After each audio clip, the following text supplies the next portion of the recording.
Alors aujourd'hui, le titre de la série, c'est Fearless, sans peur. Et comme j'ai mentionné dans le passé, la peur, c'est l'ennemi le plus important de l'humain qui nous empêche de remplir nos responsabilités, d'entrer dans les plans que Dieu a pour nous et cette destinée qui nous est volée. Alors, Seigneur, peut nous aider à enrayer ce voleur. Si on se rappelle les 6 clés des semaines précédentes, la première était de faire face à nos peurs, la deuxième, d'établir des limites saines, la troisième, accepter les vérités de Dieu. Vous savez, lorsqu'on donne des limites saines, on peut minimiser l'impact de la peur et des peurs dans nos vies. Jusqu'à ce que nous comprenions et embrassions toute la vérité de qui Dieu est, comment merveilleux et puissant il est, on ne va pas réussir à surmonter nos peurs. Alors, la quatrième idée était de remplacer les mensonges de Satan. Pensez à ça. Chaque peur avec laquelle nous nous débattons, elle est basée sur un mensonge, sur une perception de quelque chose qui n'est pas vraiment vrai. Et un mensonge sur Dieu ou sur nous ou sur quelqu'un d'autre reste un mensonge. Alors nous devons le remplacer par la vérité. Le 5e élément était l'importance de vivre dans le présent. Libérer le présent. Soit qu'on vit dans la peur des conséquences de notre passé ou dans la peur des défis du futur. Alors nous devons apprendre à vivre dans le présent. La semaine dernière, nous avons regardé à l'élément embrasser la confiance de Dieu.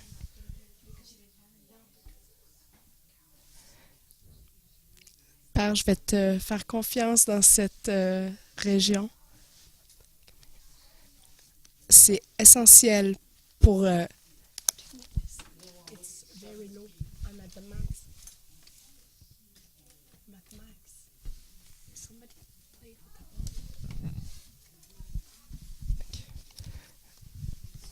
À chaque jour,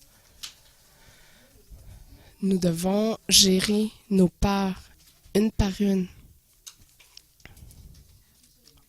On doit dire à partir de maintenant, je ne vais pas permettre à ma vie qu'elle soit dominée par ces peurs. Demain, je vais me lever et je vais saisir ce jour. C'est notre 7e élément aujourd'hui. Aujourd'hui, je vais vous donner 9 éléments pratiques. Et le premier,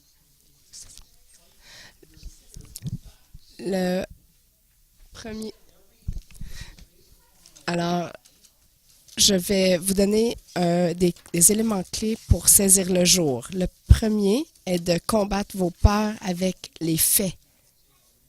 Un des problèmes de la peur, c'est qu'elles peuvent être illogiques, même irrationnelles. On les croit. Lorsqu'on y pense, on se dit, ça fait pas de sens, cette peur-là. Regardez Proverbe 9, verset 13. La folie est une femme bruyante. Et il parle comme d'un personnage symbolique qui s'appellerait Folie. Alors, ce personnage serait une femme bruyante, stupide, indisciplinée, ne sachant rien. Nous commençons à spéculer, à obsesser et à penser à tout ce qui pourrait mal tourner. On devient indiscipliné et la peur nous commence à parler toutes ces choses dans notre tête. Ça peut arriver, ça risque d'arriver. Et notre manque de connaissance devient de la folie dans nos esprits. Et ça nous rend indisciplinés, qui nous mène à prendre des mauvaises décisions. Parfois, on va directement au scénario le pire. Et là, on se dit, ah, cette chose-là va arriver, c'est la pire chose. La peur, mais elle donne de l'expansion aux faits. Elle les distorsionne en les mettant plus gros. Le 1er janvier 2000, les gens pensaient qu'il allait avoir un problème informatique. Et ils pensaient même que la société allait s'écrouler. Mais les gens ne comprenaient pas à ce moment-là comment les ordinateurs fonctionnaient et comment c'était assez facile d'ajouter une ligne de code pour corriger le problème. Mais la plupart des gens ne connaissaient pas grand-chose, donc ils ont commencé à craindre le pire.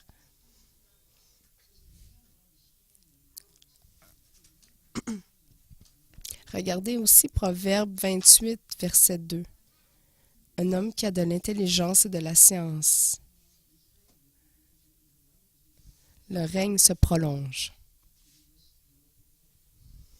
Si vous recherchez de l'information et vous comprenez cette information, vous allez avoir beaucoup moins de peur que quelqu'un qui ne fait que spéculer à propos de tout. Alors, je vous donne un exemple. Peut-être qu'on a peur de nager dans l'océan. Peut-être qu'il y a un requin qui va venir nous attraper et nous manger. Alors, on peut avoir cette peur-là.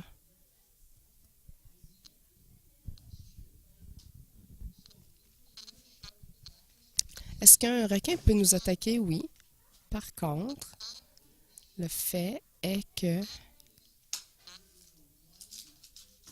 il y a une chance sur 3 700 000 que vous soyez tué par un requin.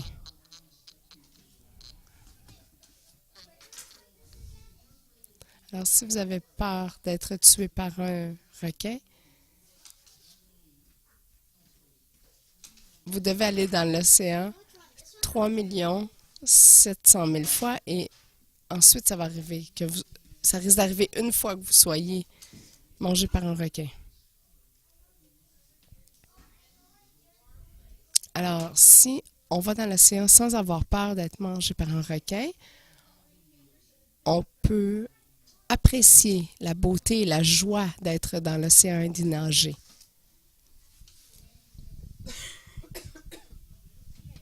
Peut-être qu'on a peur de voler dans un avion parce qu'il pourrait arriver quelque chose à l'avion. Mais écoutez ceci, dans les statistiques les plus récentes, ça dit que vous devez voler une fois par jour à chaque jour pendant 22 000 ans avant de risquer de mourir dans un accident d'avion commercial.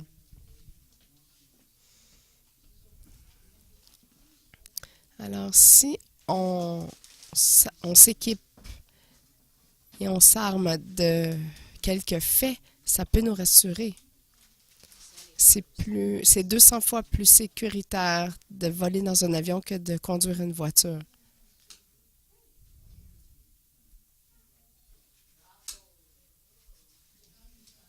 Alors, lorsqu'on possède les faits, on peut réduire nos peurs. Le deuxième outil, c'est de surmonter petit à petit. Si vous avez un esprit de peur, on peut rejeter l'esprit de peur. Mais parfois, la peur est causée par des expériences précédentes, par de l'ignorance ou par nos propres schémas de pensée. Alors, regardez le Proverbe 13, verset 11. Celui qui amasse peu à peu son argent l'augmente. Peu à peu. Regardez dans Exode 23, verset 30. Je les chasserai peu à peu loin de ta face jusqu'à ce que tu augmentes en nombre et que tu puisses prendre possession du pays. Alors que nous prenons possession petit à petit, Dieu nous augmente le courage, la confiance, la foi, les habiletés, petit à petit. Alors, pour surmonter certaines de nos peurs, nous devons les affronter et les surmonter petit à petit. On a le concept de l'échelle de la peur. Alors, on prend une feuille de papier. Sur le haut de la page, on écrit par exemple « la peur de nager ». Et là, on met cette activité, on la brise en petites étapes qui sont moins épeurantes. Exemple, la première ligne pourrait être aller dans une piscine publique, mais juste y aller, pas se baigner. La deuxième étape, mettre un costume de bain et s'asseoir près de la piscine. Troisième étape pourrait être de mettre les pieds dans l'eau, assis sur le bord pendant 10 minutes. Ensuite, l'autre étape pourrait être juste mettre les pieds dans l'eau pendant 10 minutes. Se tenir debout dans la partie peu profonde. Et ensuite, mettre la tête dans l'eau pendant 1 seconde. Et voyez-vous, ce genre de petite étape peut habituer l'homme à combattre et vaincre sa peur. Si vous avez peur de l'avion, bien, par exemple, vous pouvez lire toutes les statistiques sur les avions. Ensuite, choisir un aéroport sécuritaire. Ensuite, aller à l'aéroport. La quatrième étape pourrait être d'aller dans l'avion juste quelques secondes et en ressortir. Une autre étape pourrait être aller en avion avec un ami. Et c'est comme ça que, à chaque étape, on peut monter l'échelle.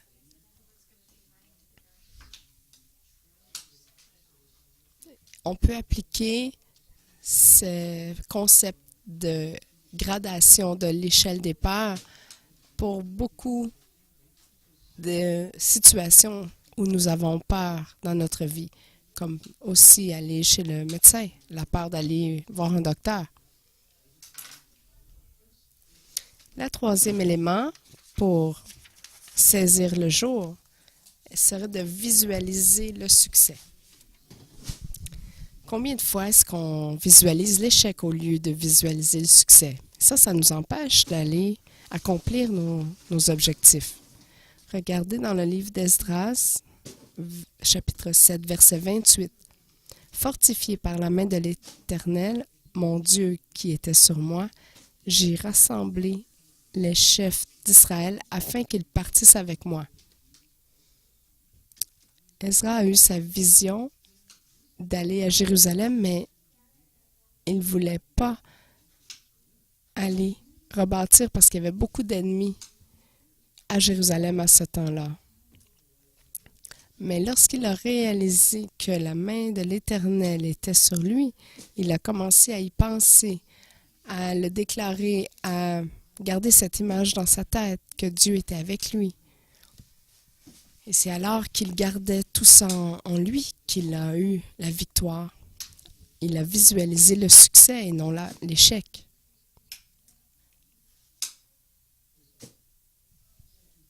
Regardez un autre exemple dans 2 Rois, chapitre 6, versets 15 à 17. Le serviteur de l'homme de Dieu se leva de bon matin et sortit.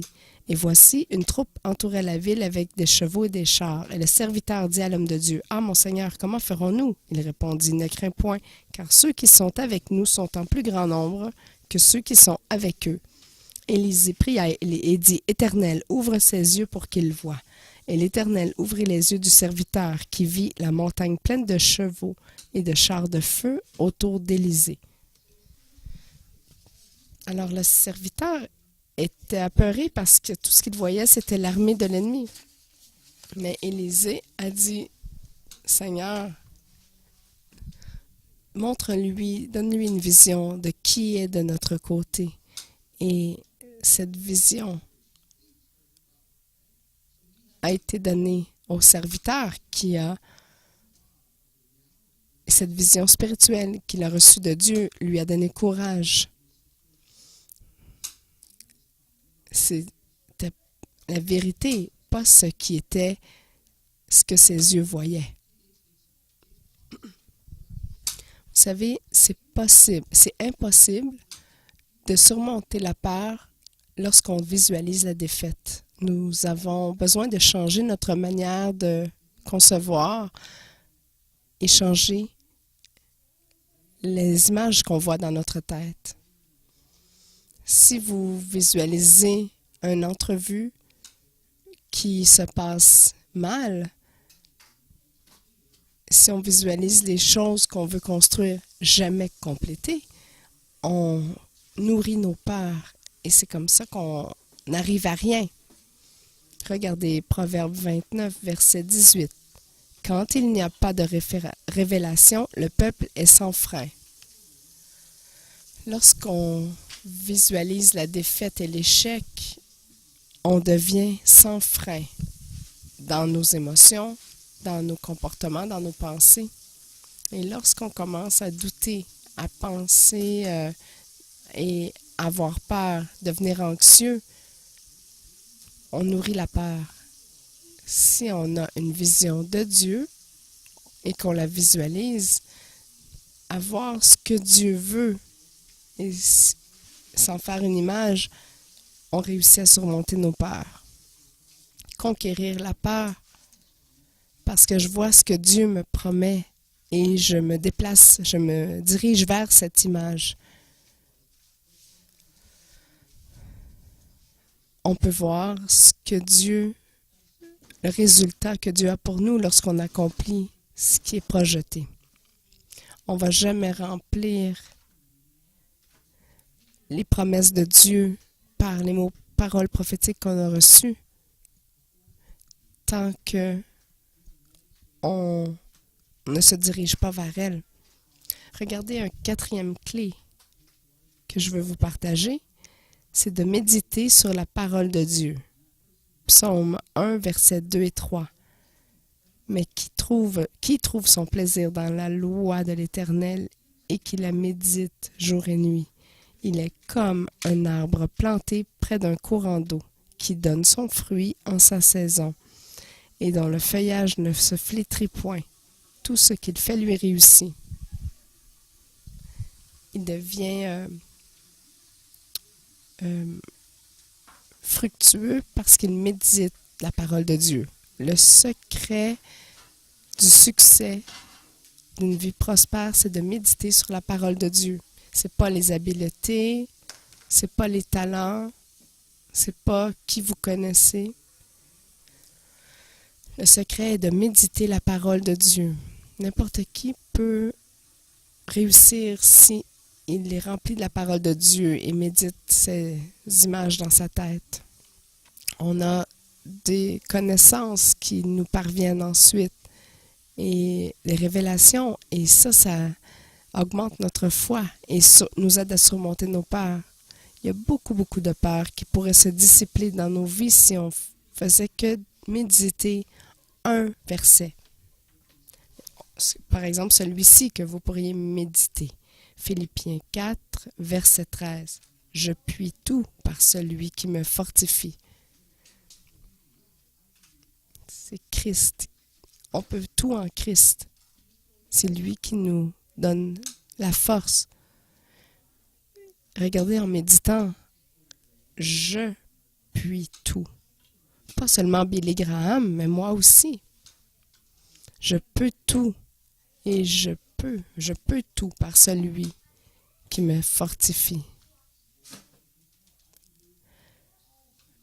Vous méditez encore et vous allez entendre, je peux tout faire par Christ qui me fortifie. C'est par qui? C'est par Christ. Je peux tout par celui-là qui me fortifie. C'est le Fils de Dieu qui a conquéri la mort.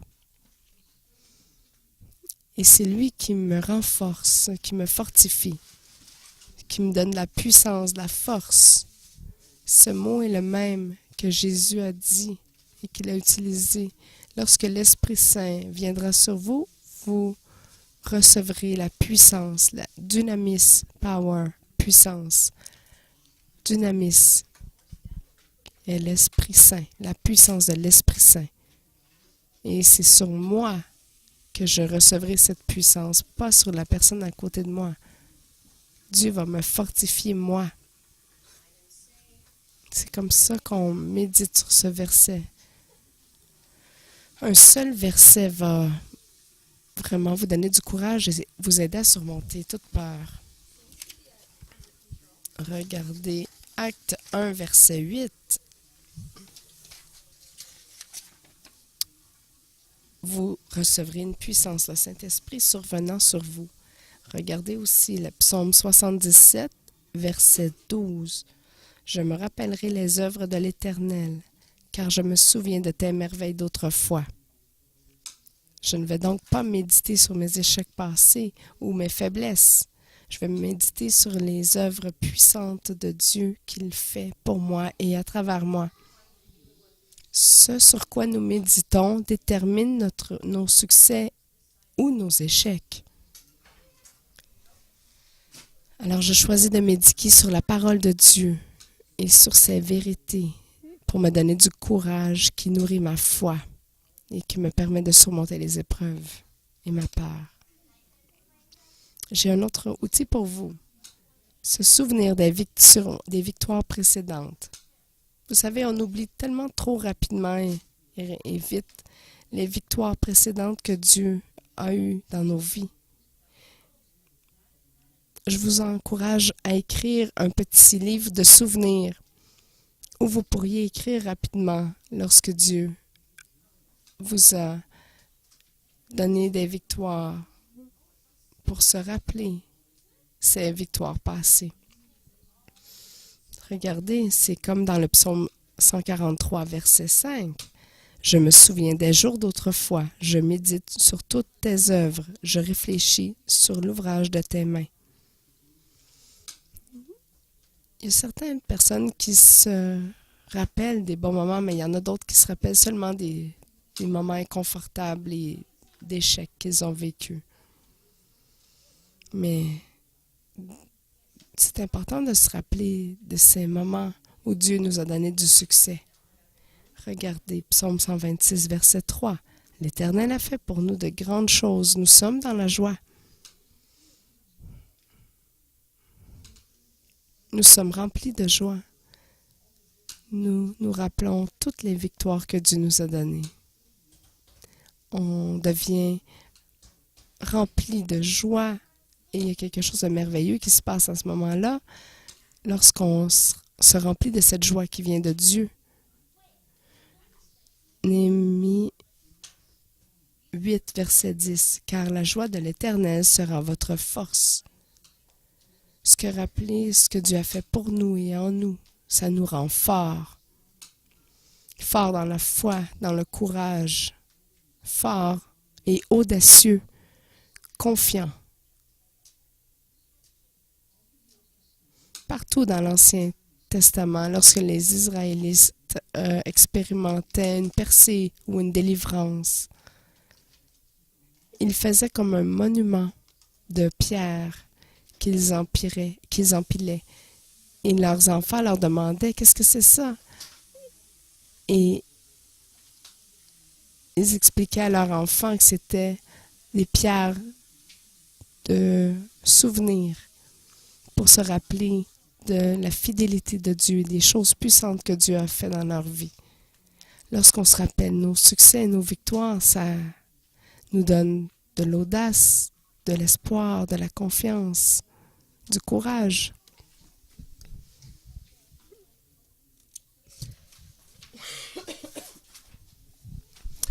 Le 6e clé que je voulais vous parler, c'est d'apprendre des techniques de relaxation biblique. Certains d'entre vous diront « Ah non, pas le nouvel âge ». Mais écoutez, c'est biblique. Il y a parfois des moments où on a beaucoup de moments de tension extrême et on se dit on ne peut pas prendre plus de pression, donc on veut arrêter d'essayer. Une vie très occupée avec trop de responsabilités peut nous mener une peur de l'échec et trop de stress. Ça nous amène à une peur de confrontation. On se dit plus jamais je ne veux pas aller à l'extérieur parce que c'est plus de problèmes encore. Alors, comment est-ce qu'on peut gérer ces peurs et ce stress lorsqu'on pratique la relaxation biblique? Regardez dans Psaume 4, verset 5. « Parlez en vos cœurs sur votre couche, puis taisez-vous. » Pause. Je vous dis, couchez-vous dans votre lit et ne bougez plus. Parlez en vos cœurs et faites une pause et réfléchissez. Regardez le psaume 46, verset 11. Arrêtez et sachez que je suis Dieu. Je domine sur les nations, je domine sur la terre. D'arrêter et d'être tranquille, ça veut dire de calmer notre corps au complet.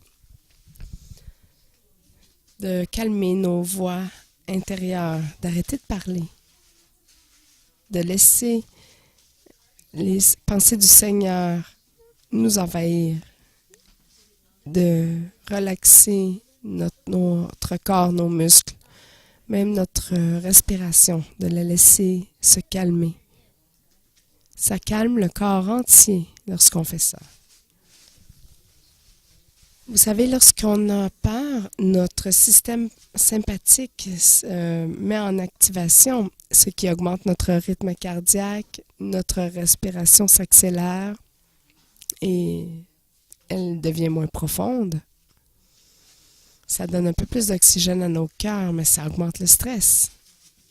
Et on peut même se sentir un petit peu en panique et nos muscles deviennent tendus. Simplement par le stress et la peur. Alors, c'est pour ça qu'il y a beaucoup de sagesse dans le psaume 46, verset 11, qui dit d'arrêter. Le psaume 4, verset 5, et qui dit « Parlez en vos cœurs sur votre couche, dans votre lit, et taisez-vous. » De prendre toutes nos pensées, de les laisser se calmer et de les remplacer par la paix de Dieu. Je t'aime, mon fils, ma fille, je suis fière de toi. On entend ses pensées, ses paroles au lieu de nos propres pensées. Et on permet à ces émotions de nous remplir de cette tranquillité. On relaxe tous nos muscles et on calme notre respiration en respirant lentement et profondément. Ça aide aussi à relaxer nos muscles. Et nous pouvons faire le Selah, qui est la pause par la souveraineté de Dieu. D'être calme et de savoir qu'il est Dieu. C'est pas à propos de nous remplir, mais c'est plutôt c'est pas de nous vider, mais c'est de nous remplir de la grandeur de Dieu.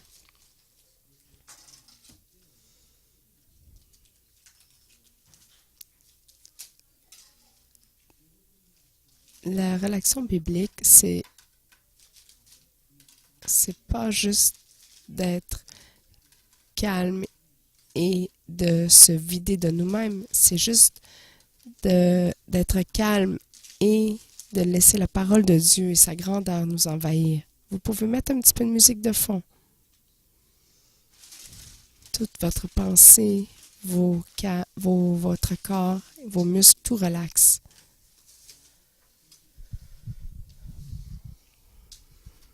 Le 7e élément, la 7e clé, c'est de permettre le changement, d'arrêter de vouloir contrôler le monde. Certains d'entre nous doivent commencer à arrêter de vouloir tout contrôler et de permettre à Dieu d'être Dieu. Il ne faut pas vouloir être Dieu nous-mêmes. Regardez Ésaïe 43, verset 19. « Voici, je vais faire une chose nouvelle sur le point d'arriver. Ne la connaîtrez-vous pas? Je mettrai un chemin dans le désert et des fleuves dans la solitude. » Vous savez, nous les humains, on aime les choses telles qu'elles sont et on n'aime pas le changement. Nous avons peur que le changement endommage nos vies, nous pousse en dehors de nos zones de confort. Mais le changement, c'est l'élément que Dieu utilise pour nous pousser dans de nouvelles opportunités, pour expérimenter de nouvelles provisions de sa main et qui nous permettront de remplir notre destinée en lui.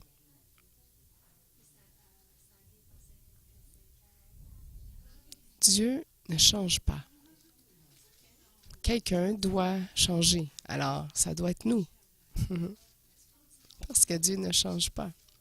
Et c'est pour ça que Dieu fait des choses nouvelles à chaque période dans nos vies. J'ai eu une parole prophétique récemment qui disait que la vision était bonne, mais que je devais apprendre une nouvelle manière de faire les choses. Et Dieu fait ça parfois sans avertissement. Surprise, le changement arrivera ou est arrivé. Dieu fait la plupart de ces choses sans nous avertir à l'avance. Parce que si il nous le disait, on pourrait essayer de le contrôler.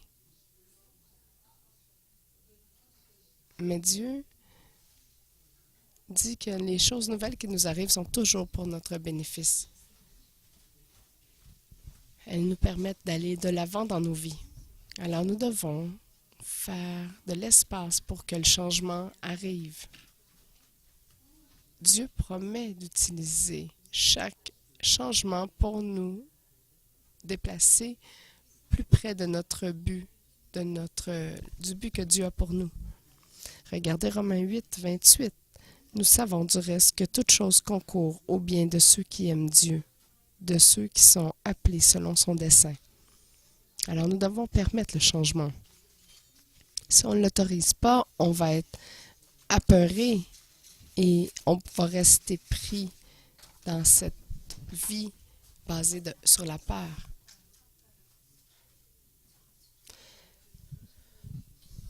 Alors, il reste 2 éléments. Le 8e est donc entretenir des relations. Pourquoi? Lorsqu'on permet à des conflits non résolus de perdurer entre 2 individus, nous laissons une porte ouverte à la peur que l'autre va nous trahir ou va nous blesser. Les conflits avec les autres amènent toujours de la peur dans les cœurs.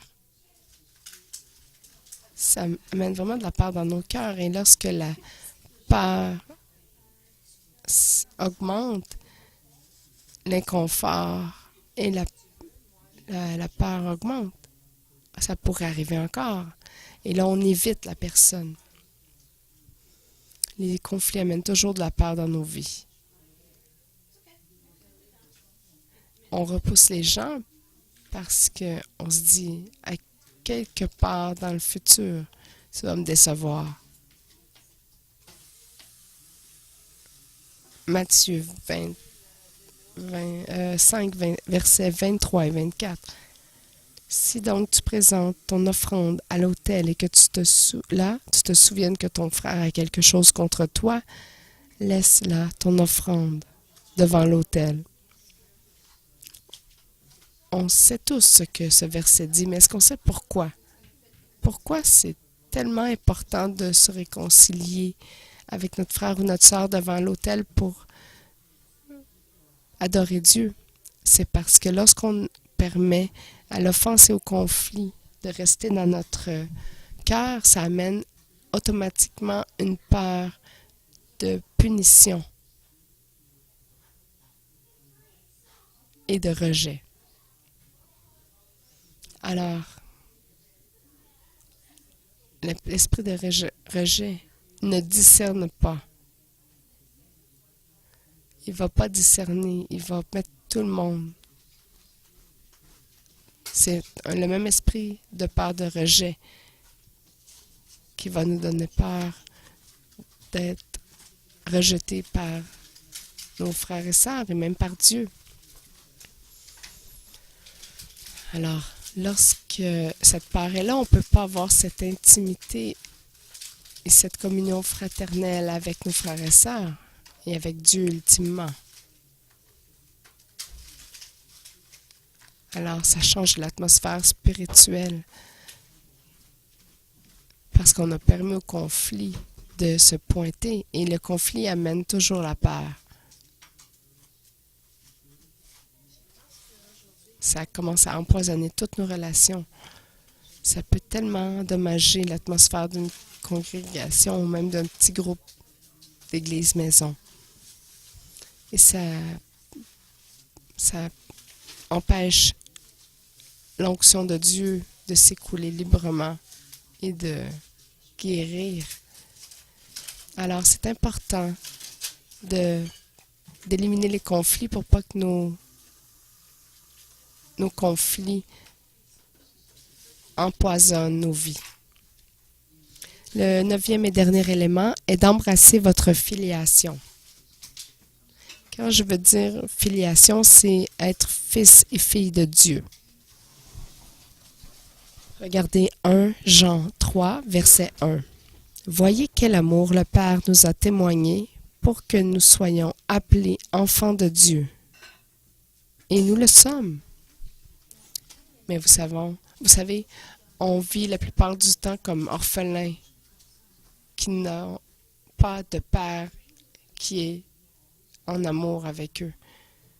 Lorsque vous vivez en orphelin, il n'y a pas de père pour vous protéger.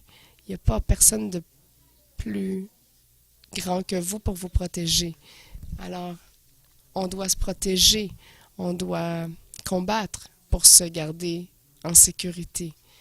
C'est ça que font les orphelins, qui ne savent pas qu'ils ont un papa. Ils vivent dans la peur. Regardez Éphésiens 1, versets 18 et 19. Paul est tellement intéressant quand il dit « Je prie que Dieu illumine les yeux de votre cœur pour que vous sachiez quelle est l'espérance qui s'attache à son appel, quelle est la richesse de la gloire de son héritage qu'il réserve aux saints, et quelle est envers vous, nous qui croyons l'infinie grandeur de sa puissance, se manifestant avec efficacité par la vertu de sa force. » Dieu a de la puissance disponible pour vous, son fils, sa fille. La peur nous aveugle, nous empêche de comprendre que nous avons un héritage de puissance disponible à notre portée. La peur nous aveugle à notre filiation d'enfants de Dieu. Vous rappelez-vous de Luc 15, 16, 17, lorsque le fils prodigue est revenu à ses sens et qu'il a dit « Combien de serviteurs de mon père ont de la nourriture sans limite? Alors je vais retourner à mon père. » Qu'est-ce qui s'est passé ici? C'est que le fils prodigue a dû revenir à ses sens. Pourquoi? Parce qu'il était aveuglé au fait qu'il était un fils. Il se sentait comme un orphelin. Il a oublié qu'il avait un père à la maison, qu'il l'aimait et qu'il l'attendait. Alors, le fils prodigue a dû revenir à ses sens parce que la peur nous trompe. Elle nous fait penser des choses irrationnelles. Elle nous fait croire que nous sommes orphelins, seuls dans ce monde, que personne ne nous espère. Ça trompe notre esprit. La peur trompe notre esprit. Alors, le fils prodigue a dû revenir à ses sens. Juste une minute, là, je ne suis pas un orphelin, moi, je suis un fils. Et dès qu'il est revenu à ses sens, il a dit la première chose qu'il a dit, il dit « Ah oui, mon père ». La première réalité, lorsqu'on revient à nos sens, lorsqu'on sort de l'esprit de la peur, c'est « Ah oui, c'est vrai, j'ai un père ». Et la deuxième peur qu'il a eue, c'est « Je vais retourner à mon père ». Une des manières les plus puissantes de surmonter la peur dans nos vies, c'est de réaliser qui nous sommes dans nos vies. Des fils et des filles de Dieu, nous ne sommes pas seuls. Nous avons un Père aimant qui va pourvoir pour nous, nous aimer, nous protéger et nous aider à surmonter tous les obstacles dans nos vies. C'est ça qu'un papa fait. Notre Père n'a que des bonnes choses pour nous. Il est tellement investi dans notre succès. Mais le bénéfice dans cette réalité, c'est qu'on doit embrasser cette filiation. Et moi, je vous ai donné aujourd'hui 9 clés pour saisir le jour, faire face à nos peurs quotidiennement et les surmonter. À chaque fois qu'il y a une peur qui vient dans nos vies, saisissez le jour, prenez un de ces outils et combattez cette peur pour la surmonter. Gérez-la de façon efficace. On revise les 9 outils. Combattons nos peurs avec les faits. Surmontons petit à petit. Je vais visualiser le succès. Je ne vais pas être limité par ces images dans ma tête. Je vais regarder aux promesses de Dieu. Je vais méditer sur la parole de Dieu qui va me donner du courage, de la foi et de l'audace. Je vais me rappeler des victoires précédentes. Parce que Dieu ne change pas. Ça veut dire qu'il va le faire encore. Hey, j'ai déjà fait face à ce problème dans le passé. On l'a surmonté, Dieu et moi, alors je vais le faire encore. Apprenons des techniques de relaxation biblique. Parfois, on doit juste s'étendre et ne pas bouger. Mais ne soyez pas seulement immobile et silencieux. Pensez et soyez remplis de comment Dieu est grand. L'autre outil est de permettre le changement, de ne pas tout contrôler. Parce que parfois, le changement est quelque chose que Dieu doit faire dans nos vies pour nous pousser dans notre destinée. Parfois, on doit avoir un petit tremblement de terre pour se remettre en marche sur la voie que Dieu a pour nous. Cultivons le changement. Cultivons les relations. Cultivons les relations sans peur de punition. Ne pas avoir peur des relations parce que ça affecte toutes les relations, incluant celles avec notre Papa éternel. Allez vers cette personne, demandez-lui pardon. Guérissez cette relation. Et ensuite, notre dernier outil, c'est d'embrasser notre filiation. Filiation de chaque matin qu'on se lève, de dire merci Papa que je suis ton enfant. Même dans mes jours les pires, j'ai le Papa le plus merveilleux, le plus grand, le plus fort. Il est le plus fort, le Papa le plus fort de l'univers. On peut dire avec confiance que notre Père est le plus fort. Alors, l'application. Quelle peur ai-je affrontée ces derniers temps?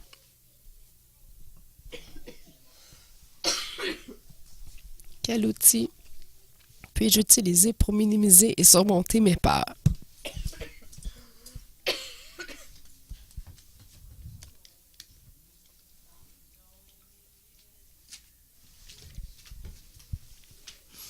quand vais-je commencer à utiliser ces outils?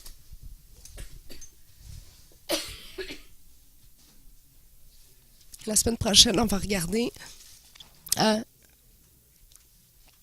dernier outil que Dieu va nous donner pour surmonter nos peurs. Alors, levons-nous tous ensemble.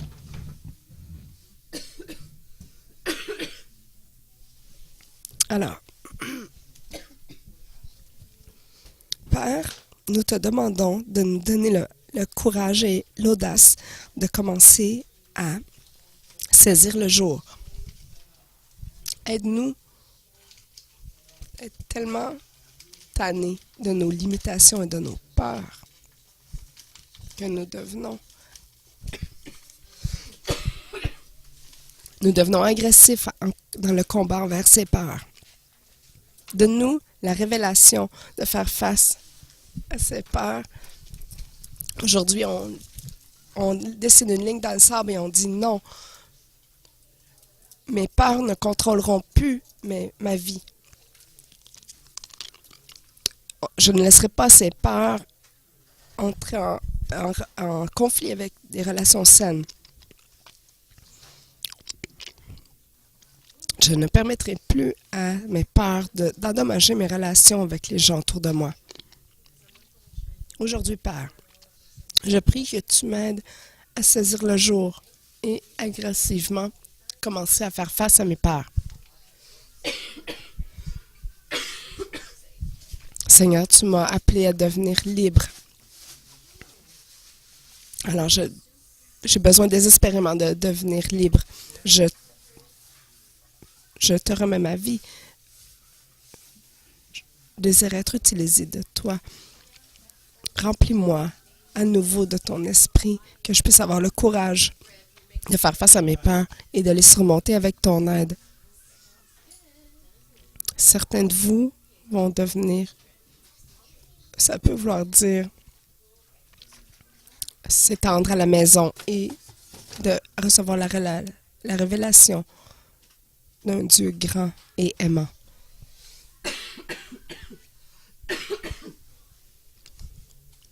Par ta grâce, par ta puissance, Seigneur, c'est l'espérance de notre appel. Donne-nous des yeux pour voir.